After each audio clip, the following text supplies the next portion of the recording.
Sir तिसरा period आपण आता आज केमिकल इक्विलिब्रियमचा पाहतो आहोत. आजचा पाठ सगळ्यात महत्त्वाचा, याचंच काम आपल्याला ॲक्च्युली पुढच्या वर्षीच्या म्हणजे 12वीच्या प्रकरणामध्ये पडणार आहे. पॉईंटचं नाव आहे आपल्या लॉ ऑफ मास ॲक्शन. काय आहे पॉईंटचं नाव? Law of mass action. आता हा लॉ ऑफ मास ॲक्शन काय सांगतो पहा. हे एखाद्या रासायनिक अभिक्रियेचा वेग, स्पीड, व्हेलॉसिटी काही म्हणा, हा कॉन्सन्ट्रेशनवर अवलंबून असतो आणि तो कसा अवलंबून असतो हे आपल्याला लॉ ऑफ मास ॲक्शनने सांगितलेलं आहे. आता रासायनिक अभिक्रियेचा वेग म्हणजे काय, हा एक प्रश्नच आहे. Speed of the reaction. आता याचा विचार आपण 12वीमध्ये केमिकल कायनेटिक्स नावाच्या प्रकरणामध्ये डिटेलमध्ये करणार आहोत. पण आता थोडक्यात मी तुम्हाला सांगतो की आपण एखादा रिॲक्टंट घेतला, मग काय झालं, समजा एक सिंपल रिॲक्शन आहे, ए चं रूपांतर बी मध्ये होऊन राहिलं. सुरुवातीला हे 100 मॉलिक्यूल बी घेतले, हे 0 असते. टाइम सुरू झाला, मग 5 मिनिटानंतर 20 मॉलिक्यूल तिकडे गेले, पुढच्या 5 मिनिटात आणखी 20 गेले, पुढच्या 5 मिनिटात 15 गेले, पुढच्या 5 मिनिटात. म्हणजे असं होत नाही की एकदम स्फोट लगेच रिॲक्शन असतील. काही रिॲक्शन फास्ट, काही खूप स्लो असतात, काही खूप फास्ट असतात. पण बहुतांश रिॲक्शन आपल्या अशा त्याला वेळ लागतो, अर्धा तास, 1 तास वगैरे वगैरे. मग आपण काय करतो आता की साधारणतः एका मिनिटात किती रिॲक्टंटचं रूपांतर प्रॉडक्टमध्ये झालं हे काढतो. एका तासात किती रिॲक्टंटचं रूपांतर प्रॉडक्टमध्ये झालं हे काढतो. एका सेकंदात किती रिॲक्टंटचं रूपांतर प्रॉडक्टमध्ये झालं हे काढू शकतो. किंवा एका युनिट टाइममध्ये किती रिॲक्टंटचं रूपांतर प्रॉडक्टमध्ये होतं हे सांगणे म्हणजेच रिॲक्शनचा स्पीड सांगणे. रिॲक्शनचा स्पीड म्हणा, रिॲक्शनची व्हेलॉसिटी म्हणा, किंवा यालाच rate of the reaction. Reaction कळत नाही, त्याला चाका नाही. मग एका ठराविक वेळेमध्ये म्हणजे एका सेकंदात, एका मिनिटामध्ये किती रिॲक्टंटचं रूपांतर प्रॉडक्टमध्ये होतं याला काय म्हणायचं? Rate of the chemical reaction. पर्यायी शब्द स्पीड ऑफ द रिॲक्शन किंवा आणखी व्हेलॉसिटी ऑफ द रिॲक्शन. आपण कोणता शब्द वापरणार आहोत? Rate of the reaction. मग हा रासायनिक अभिक्रियेचा वेग कशावर अवलंबून असतो? तो म्हणतो कॉन्सन्ट्रेशन ऑफ द रिॲक्टंट. रिॲक्टंटच्या कॉन्सन्ट्रेशनवर, रिॲक्टंटचं प्रमाण किती आहे, याचे मॉलिक्यूल किती आहे, यावर ते आधारित असतो, असा त्याचा अर्थ होतो. मग आता मी रेट ऑफ द रिॲक्शनचा आणि कॉन्सन्ट्रेशनचा काय संबंध आहे हे तुम्हाला सांगतो. आणि हेच नेमकं कोणी सांगितलेलं आहे आपल्याला? Law of mass action. हा नेहमी परीक्षेत विचारणार, 12वीत याचे काम पडणार आपल्याला. मग लॉ ऑफ मास ॲक्शनचं स्टेटमेंट देतो मी तुम्हाला. ॲट कॉन्स्टंट टेम्परेचर, टेम्परेचर बदलू द्यायचं नाही, टेम्परेचर स्थिर ठेवलं म्हणजे त्याचा प्रभाव काही पडणार नाही थोडक्यात. At constant temperature, the rate of a chemical reaction is directly proportional to the product of concentration of the reactant.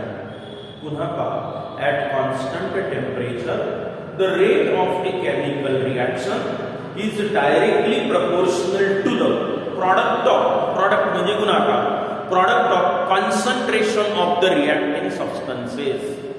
एवढा महत्वाचा नियम आहे. म्हणजे याचा अर्थ सरळ सरळ असा होतो की जर रिॲक्टंटचं कॉन्सन्ट्रेशन वाढवलं तर रासायनिक अभिक्रियेचा वेगही वाढतो. काय म्हटलं त्याने आता की rate of the reaction is directly proportional to the product म्हणजे गुणाकार, product of concentration of the reactant. म्हणजे काय आता समजावून घेऊ आपण हे. ठीक आहे, एक रिॲक्शन घेऊया आपण अगदी सोपी. A plus B it gives a product असं लिहितो मी आता. काही जनरल रिॲक्शन आहे. मग या रासायनिक अभिक्रियेचा वेग मी आता असं लिहितो, rate of the reaction. Rate of the reaction, या रासायनिक अभिक्रियेचा वेग म्हणजे काय? एका ठराविक वेळेत किती रिॲक्टंटचं रूपांतर प्रॉडक्टमध्ये होतं. डिटेल त्याची जी डेफिनेशन आहे ती 12वी केमिकल कायनेटिक्स मध्ये आपण घेणार आहोत. Rate of the reaction is directly proportional to the, this is what, directly proportional to the product of, म्हणजे गुणाकार, कोणाचा गुणाकार, directly proportional to the product of concentration of the reactant. Reactant कोण आहे, ए आणि बी, म्हणजे काय, concentration of A multiplied by concentration of B. Shortcut लिहिलं COMC, तुम्ही पण लिहू शकता. काय म्हटलं जातं, हाय है law of mass action, rate of the chemical reaction is directly proportional to the product of concentration of the reactant. Reactant कोण आहे, ए आणि बी, म्हणजे concentration of A, concentration of B. थोडक्यात सुरुवातीला 100 मॉलिक्यूल होते आणि मी आता 200 केले तर काय होईल, गुणाकार वाढला, म्हणजे रेट काय झाला, वाढला. म्हणजे रासायनिक अभिक्रियेचा वेग हा त्या रिएक्टंटच्या कॉन्सन्ट्रेशनवर अवलंबून असतो. त्यावर कसा अवलंबून असतो, जर रिएक्टंटचं कॉन्सन्ट्रेशन वाढवलं तर रासायनिक अभिक्रियेचा वेगही वाढतो, असा त्याचा अर्थ होतो. ऍट कॉन्स्टंट टेम्परेचर बदलू द्यायचं नाही, बरोबर आहे. आता is directly proportional to concentration of A into concentration of B. बरोबर. आता मी हे concentration of A असं लिहायची गरज नाही. मग याच्या ऐवजी काय करणार आपण, हे असं स्क्वेअर ब्रॅकेट मध्ये A, तर वाचताना असंच वाचायचं आहे, काय, directly proportional to concentration of A into concentration of B. Square bracket मध्ये या प्रकरणात A आणि B वाचताना concentration of A multiplied by sign टाकायची गरज नाही, इनटू कॉन्सन्ट्रेशन ऑफ B. आता साइन ऑफ प्रोपोर्शनॅलिटी जर आपल्याला काढायची असेल तर रेट ऑफ द रिएक्शन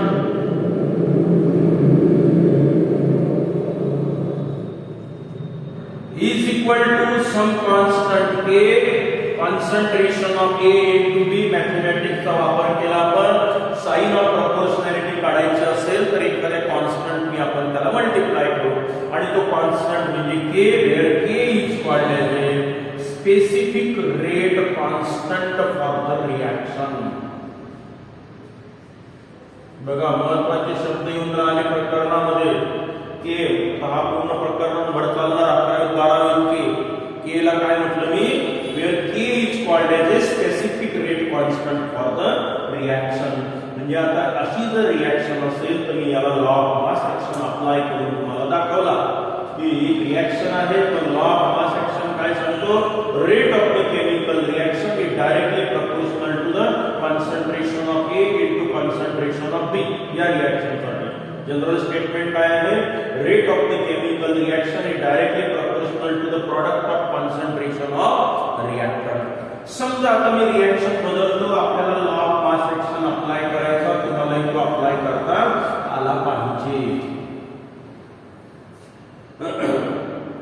एक रिएक्शन आता अशी आहे की A plus B plus C it give the product.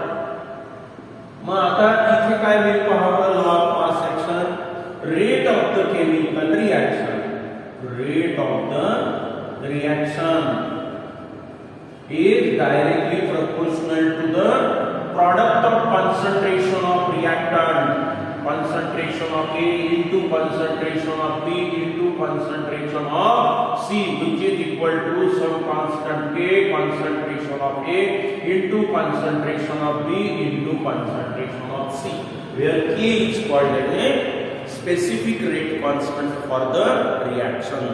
झाला लॉ ऑफ मास एक्शन तयार. म्हणजे मी कोणत्याही रिएक्शनला असं अप्लाय करू शकतो. हा थोडासा थेरॉटिकल व्ह्यू आहे. कसं आहे, थेरॉटिकल. प्रॅक्टिकली काय होतं ते केमिकल कायनेटिक्स मध्ये आपण पाहणार आहोत. समजा आता तुमची रिएक्शन आहे, समजा कोणत्याही रिएक्शनला तुम्ही law of mass action apply तुम्ही पण करू शकता, बरोबर आहे. मग एक रिएक्शन समजा सिंपल रिएक्शन आहे, इट गिव्ह द प्रॉडक्ट. मग याला काय होईल, rate of the reaction directly proportional to एकच रिएक्टंट आहे म्हणजे काय, concentration of A is equal to some constant K into concentration of A.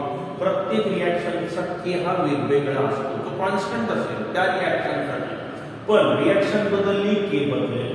rate of the reaction is directly proportional to the concentration of reactant. समजा अशी reaction आहे twice A. मग आता अशा वेळेला लॉ ऑफ मास ऍक्शन काय होईल पहा बरं. So rate of the reaction twice A म्हणजेच काय झालं मुलांनो A plus A. but rate of the reaction is directly proportional to concentration of A into concentration of A. नाही का दोनदा आला A B असो A A असो B B असो काही प्रॉब्लेम नाही. मग A into A होईल ते is equal to concentration is equal to some constant K concentration of A into A म्हणजे काय A square होईल आता इथे. जर समजा रिएक्शन असेल तर बरोबर आहे. मग हे ट्वाइस हे असं जरी लिहिलं तरी तुम्हाला लॉ ऑफ मास ऍक्शन असा अप्लाय करावा लागेल. काय rate of the reaction directly proportional to the product of concentration of the reaction. मग कोणत्याही रिएक्शनला तुम्ही आता सहजपणे law of mass action apply करू शकता. मग समजा मी अशी रिएक्शन लिहितो आता twice A plus B it give the product. समजा मग काय होईल rate of the reaction is directly proportional to concentration of A into concentration of बी. दोन वेळेला काय दिलं मी टॉइस ए आहे म्हणजेच काय दिलं आहे is equal to some constant K concentration of A square into B. काही बिघडलं. समजा असं असेल तर twice A plus 3 times B plus C it gives product. मग काय होईल रिएक्शन आपली rate of the reaction rate is directly proportional to A दोन वेळेला आहे म्हणजे काय concentration of A into A. B किती वेळेला आला 3 वेळेला आला बी इंटू बी आणि सी किती वेळेला आला 1 वेळेला. मग या कसे सगळ्यांचा गुणाकार करा साइन ऑफ प्रोपोर्शनॅलिटी काढून टाका. ए म्हणजे कोण specific rate constant for the reaction A square आणि बी चा क्यूब आणि काय होईल सी. म्हणजे बघा कोणत्याही रिएक्शनला तुम्हाला law of mass action apply करता आला पाहिजे. बरोबर आहे की सोपा आहे. म्हणजे नियम पण समजला आणि त्याचं इम्प्लिमेंटेशन पण तुम्हाला समजलंच पाहिजे. आता आपण आणखी काय करूया एक अशी जनरल रिएक्शन घेतो. जनरल मध्ये जनरल घेतो x times a plus y times b give the product. आता काय होईल पहा बरं. लॉ ऑफ मास ऍक्शन नुसार rate of the reaction is directly proportional to a into a किती वेळेला राहते. जसं 2 वेळेला असेल तर 2 वेळेला 3 वेळेला असेल क्यूब 4 वेळेला असेल तर टू द पॉवर 4 आणि x टाइम्स असेल तर काय होईल raise to the power x आणि into concentration of b raise to the power y is equal to some constant k a concentration of a raised to the power x concentration of b raised to the power y is the law of mass action. म्हणजे कोणत्याही रिएक्शनला तुम्ही law of mass action apply करू शकता आणि करता येईल तुम्हाला. कोणती रिएक्शन असो बरेच एक्झाम्पल आपण आता घेतले होते नाही का. मग काय म्हटलं मी आता पहावर नियम काय आहे आपला. The rate of a chemical reaction is directly proportional to the product of concentration of the reactant at constant temperature. This is known as the law of mass action. आता कॉन्सन्ट्रेशन साधारणतः जर एखादा पदार्थ पाण्यामध्ये विरघळलेला असेल तर आपण कॉन्सन्ट्रेशन मोजत असतो की किती पदार्थ 1 लिटर मध्ये विरघळलेला आहे. ते झालं concentration. 10 gram 20 gram 50 gram 1 molar असे बरेच प्रकार आहेत कॉन्सन्ट्रेशन पर्सेंटेज वगैरे. तर बरेच प्रकार असतात कॉन्सन्ट्रेशन मोजण्याचे. तर त्याचाही विचार 12वीत होणार आहे. पण कॉन्सन्ट्रेशनचा अर्थ काय किती पदार्थ किती द्रावणामध्ये विरघळलेला आहे हे सांगणे म्हणजे कॉन्सन्ट्रेशन. कॉन्सन्ट्रेशन वाढलं म्हणजे काय पाणी तेवढंच आहे पदार्थ त्यात विरघळलेला जास्त आहे म्हणजे कॉन्सन्ट्रेटेड आहे सोल्युशन असा त्याचा अर्थ. आता जर समजा रिएक्शन ह्या गॅसियस स्टेट मध्ये असेल तर काय करायचं.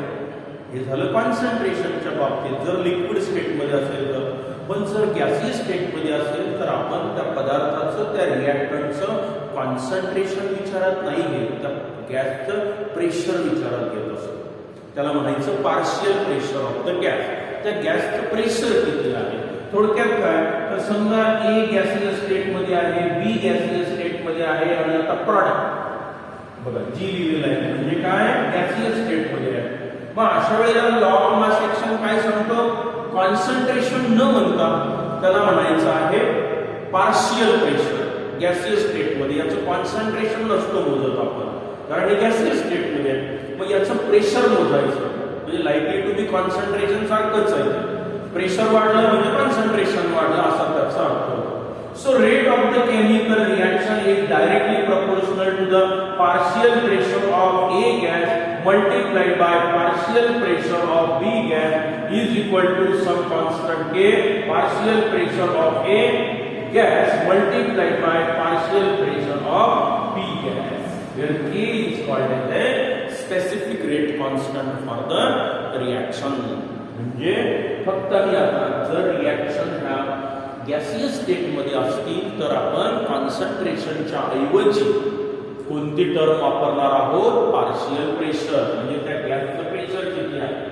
मग असं जर असेल समजा मी आता हे टॉईस ए आणि 3 टाइम्स बी घेतलं तर काय होईल, 2 वेळेला आहे म्हणजे काय होईल पार्शियल प्रेशर ऑफ ए हे raise to the power 2, partial pressure of B raise to the power 3. इथे पण तसंच हे बघा झाला आपला law of mass action, where K is called as a specific rate constant for the reaction. आणि आता पुन्हा एक जनरल रिएक्शन घेऊया. जर समजा आपले रिएक्टंट आणि प्रॉडक्ट जर गॅसियस स्टेट मध्ये असतील तर कॉन्सन्ट्रेशनच्या ऐवजी कोणत्या टर्म घ्यायच्या, पार्शियल प्रेशर. म्हणजे काय x a gaseous state plus y b gaseous state it gives a product. मग काय झालं तुम्ही rate of the reaction law of mass action नुसार is equal to some constant K directly चालू केलं. मग proportionality sign equal to some constant सारखं चाललं म्हणजे partial pressure of A gas raise to the power x, partial pressure of B gas raise to the power y. y times n झाला हा law of mass action. म्हणजे याचा अर्थ काय तर कोणत्याही रिएक्शनला तुम्ही law of mass action apply करू शकता. मग आता स्टेटमेंटमध्ये आणि त्याचे भरपूर उदाहरण घेतले मग पर्टिक्युलर उदाहरणाची गरज नाही, हेच तिकडे जसे तसे आपण करू शकतो. आता उदाहरण समजा तुम्हाला असं वाटलं की रिएक्शन लिहितो nitrogen gas plus 3 hydrogen gas it gives twice NH3 gas. मग काय मिळेल rate is equal to some constant K, partial pressure of nitrogen gas multiplied by लिहिलं तर चालतं पार्शियल प्रेशर ऑफ हायड्रोजन किती वेळेला 3 वेळेला रेस टू द पॉवर 3 झालं. या रिएक्शनला अप्लाय केला लॉ ऑफ मास ऍक्शन.